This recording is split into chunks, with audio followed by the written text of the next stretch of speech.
Now we are speaking of theatre in India. Where does it stand today? Do you think that with the advent of satellite television and so much media, do you think there's a dip in following for theatre? Oh gosh. I'm really not an authority to talk about Indian theatre all across the country. The one thing we found, I mean, last year's festival, the Prithvi festival last year, Theatre of India, the aim of it was really to discover what is going on in the rest of the country in terms of quality work. And it was wonderfully surprising to see what was going on. We got a lot of the names that were the known names, the big names, but there were some little surprises. A young playwright-director in Pune came up with a wonderful little play, which was a real surprise. But in terms of really looking at where we stand in terms of world theatre, we still have a long way to go, I think. And I think it's really sad that we seem to feel we don't need to think of technical finesse. We have Ratan Theatre, who does take very good care of the technical finesse of his work, and who is definitely of world standard in my mind. But I think it's just poverty of imagination most of the time when people just say, "Oh, we don't have the money," or "We don't have the technical facilities." And it's not that, you just don't have the imagination and you don't care to work hard enough. And there is no excuse for that. So I get restless with that. But I have no idea. I can talk about Bombay, and I know that in Bombay, our audiences are growing, they're not dwindling. There are more theatres being built, more auditoriums being built, which is a sign that it's economically viable. I must say the auditoriums are increasing their rents to exorbitant amounts, which is really sad, but which goes to show that there is a huge commercial theatre which exists, which makes a lot of money, and obviously can afford to pay that. But it's somehow overtaking at a very fast pace from the more serious theatre, and we are built, and the idea of Prithvi is to cater to the more serious. And when I say serious, I don't mean serious topic, but I mean serious in attitude. It can be a comedy, but so that's we're having to face this sudden dichotomy where there are more audience members, there are more auditoriums, but what is the quality that everybody's interested in? Is it the same? Which may be the problem, but I think it'll take time. And the one interesting thing about India is that when TV did suddenly become a boom, we did find a dip in our audience. But what has happened of late, I think people are bored of sitting at home. And I think Indians by nature are, we love ritual and we love tradition and we love ceremony. So I think we like to dress up and go out with our family, and have a good time. And which is different from the West. I mean, in the West you see people going to the theatre, but they dress really badly, and it's just like they go to work and then they go to the theatre, and it's a very dreary thing. Whereas here, when people go to the theatre, they really dress up, and it's an event. So I think that's nice, and I think that's possibly what's going to keep it alive, I hope. I think people will keep coming in.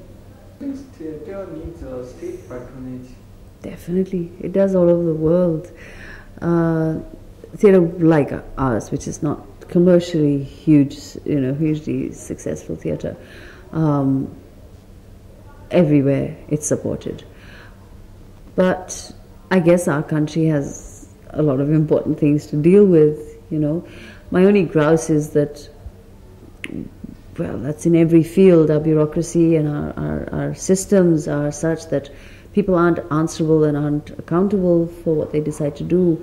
And that's the system, and I wish one day that we could change it, because we have so much. We're such a rich country, and we're going to lose it all if we don't watch it. I mean, we've got the most incredible classical art forms, which the government should be supporting, and should be supporting in more than just creating museum pieces of them. What seems to be happening here is we're creating museum pieces of things, and forgetting about the fact that they are live arts, and they have to reach out, and they have to be part of our culture of today. And we're going to get overrun by music videos, and we'll forget what we have.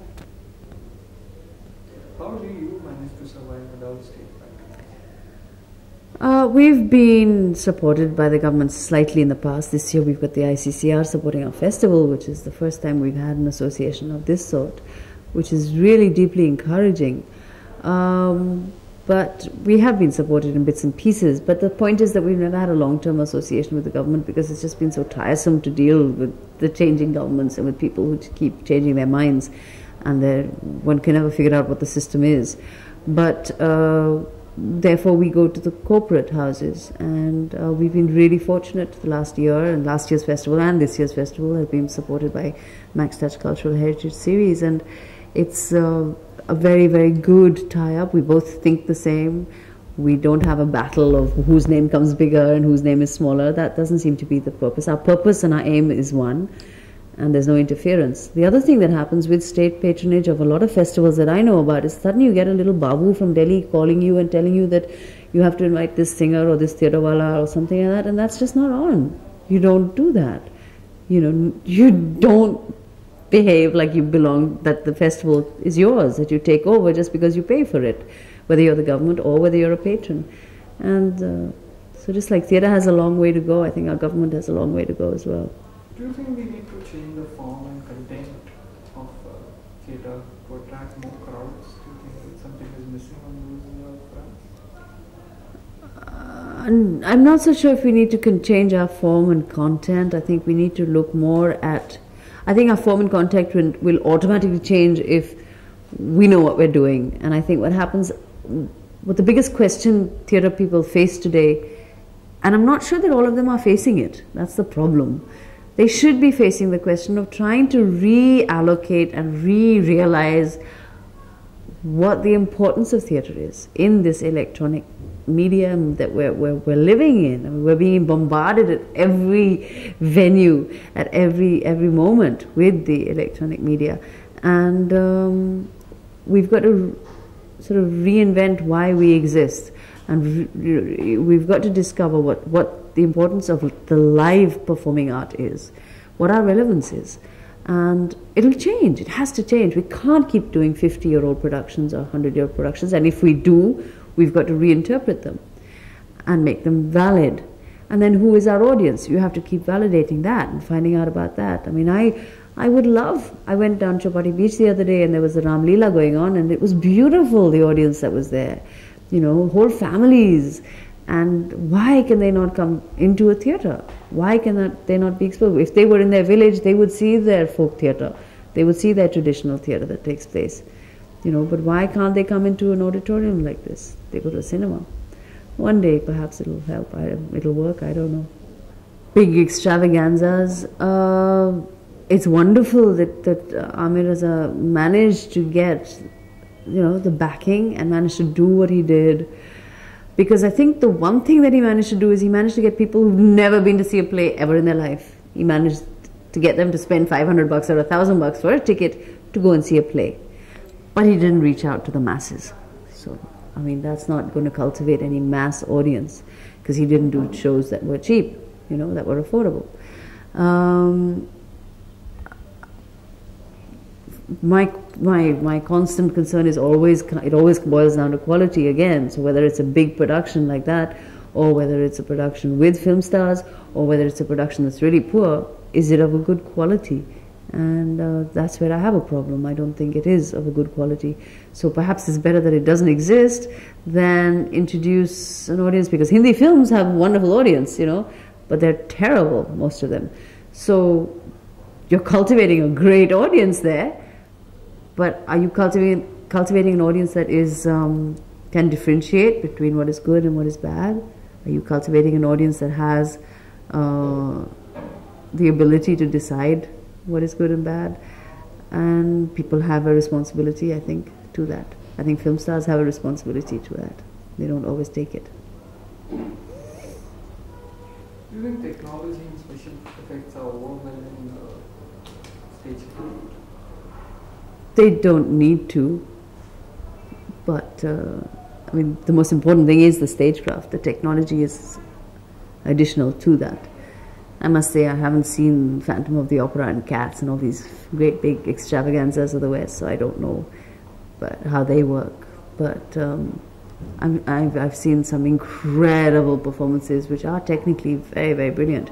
We've had a French theatre group called Philippe Gentil, who is technically a wizard, but his imagination is also complete wizardry in itself. And it's because of the imagination that the technology happens. It's not the other way around. So it's, I think, one's imagination and thought that is most important. English theatre has seen an upsurge. Do you think that this is not reflected in vernacular theatre and local languages? Do you think growing the audience? I think, yeah, well, definitely Marathi theatre has gone through a blow. Tiny little, another important little space like Chavildas closing down created a huge uproar in Marathi parallel theatre, which is a shame. I mean, literally tomorrow if Prithvi closes, Hindi theatre doesn't have a leg to stand on, which is ridiculous. In 20 years, we haven't achieved anything, you know. I mean, it's appalling. So you can't create crutches for people. People have to be able to grow up and walk away, even if the theatre can't. And the one thing I think that has given a little boost to English theatre has been the change in corporate sponsorship, corporate support. I think corporates are coming forward and saying, okay, we will support this because it does seem to be reaching out to our clientele. And it is also an alternative medium of advertising, and it's cheaper. And that is the healthy part of it. The sad part of it is that they don't think the same way in Hindi about vernacular languages and about Hindi and Marathi, which should be the case because that is a mass audience out there. But I'm sure time will come when they will, when sponsors will support these language bases and it'll grow. Talent from theatre moves to cinema.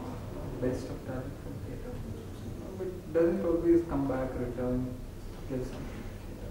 Do you think that theatre is suffering because of this?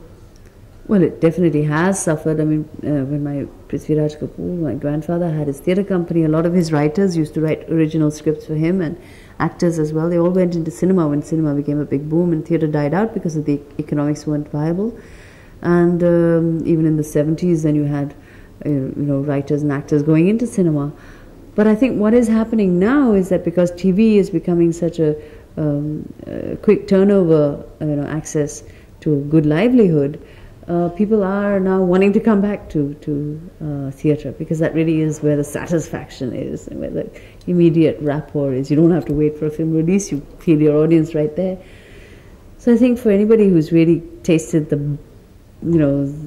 bug of theatre, and they would want to come back, and they are coming back slowly. Writers are coming back, actors are coming back, so it's interesting. Do you think Indian theatre will see a revival? Oh, I don't know that one. Indian theatre is very young. We're less than 200 years old when you talk of auditorium-based theatre, not folk, not our traditional forms. Whereas West theatre is more than 400 years old. And it's not broken that link of 4,000 years old even from the Greek period. It hasn't broken that link too much. We've broken our link completely from Bhasa's time to the Sanskrit theatre to the modern. And possibly because cinema has helped break that link, economic reasons, invasions, I don't know what, I'm not a historian or an academic, but we have to still cultivate theatre as part of our culture. Modern theatre has to still be part of our culture. And I think the state needs to give it a very serious thought.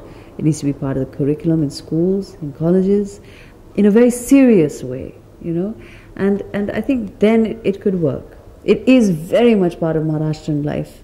It is not part of the Hindi-speaking belt's life. And that's where we need to really work, I think. Especially since we base our life on Hindi theatre at Prithvi. So that's my concern. Thank you. Thank you.